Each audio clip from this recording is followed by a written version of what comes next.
Bon, je crois que 6 mois, un peu moins de 6 mois avant les élections législatives, que le président de la Cour constitutionnelle, Joseph Fifami Gbagbenou, démissionne de cette manière.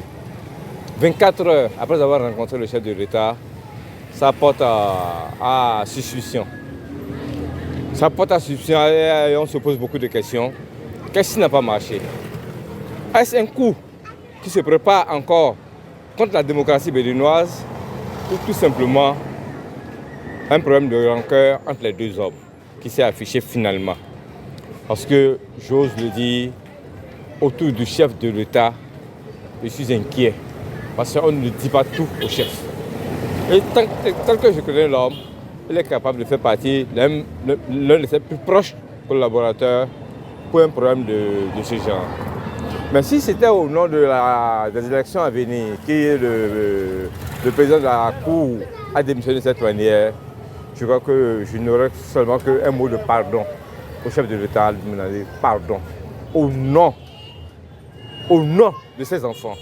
Au nom de ces enfants que nous sommes, qu'on remette à bas la terre pour que cette élection à venir soit la plus crédible possible pour notre pays. Certainement qu'il a d'autres postes qui l'attendent. Il a d'autres postes qui l'attendent. Il peut faire valoir ses compétences ailleurs. C'est sûr.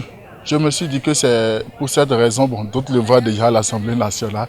Bon, chacun dit de part et d'autre ce qui l'arrange. Mais je trouve que c'est sûr qu'il a un autre poste plus juteux, comme on le dit vulgairement ailleurs. Et les jours prochains nous donneront les raisons. Peut-être s'il a une ambition en 2026 pour être président, peut-être qu'il peut lui donner tout. Et il va commencer par dire que c'est le président de l'Assemblée qui lui veut être. Bon, ça arrange le peuple béninois. Parce que s'il était là, le peuple béninois est en train de crier pour dire en 2026, le président va revenir.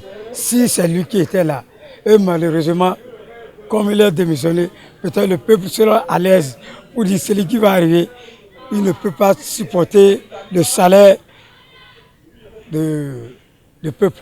Je crois que c'est pour la première fois qu'on assiste à la démission du président même. Et c'est peut-être cela qui peut surprendre plus d'un. Mais je pense que c'est conformément au test et donc ça ne pose pas problème. Est-ce pour des raisons politiques? Je ne saurais le dire. Mais tout ce que je sais, c'est que s'il démissionne, ça doit être forcément pour une raison. Et une raison importante. Parce qu'on ne quitte pas le poste de troisième personnalité de l'État juste comme ça. Je ne vois rien, c'est comme un théâtre, selon moi. Parce que comment on va se faire un entretien, le lendemain ils démissionnent. Ils ont commencé ensemble, ils doivent terminer ensemble. Il y a quelque chose qui se cache et ne veut pas nous dire. Sinon, comment vous voulez prendre un entretien aujourd'hui, le lendemain tu démissionnes sans motif? Peut-être c'est quelque chose qu'il veut faire, il ne veut pas que les Béninois cherchent. Mais s'il allait démissionner, ce n'est pas mené, il devait démissionner. On a vu les élections qui n'étaient pas transparentes, c'est là qu'il devait démissionner. Là, on a vu les fautes mineures, les fautes majeures, il n'a pas pu démissionner. C'est maintenant qu'il va démissionner, ça n'a pas de sens. Dire que Patrice Talon est en train de perdre un soutien de taille, ce serait aller trop vite en besogne.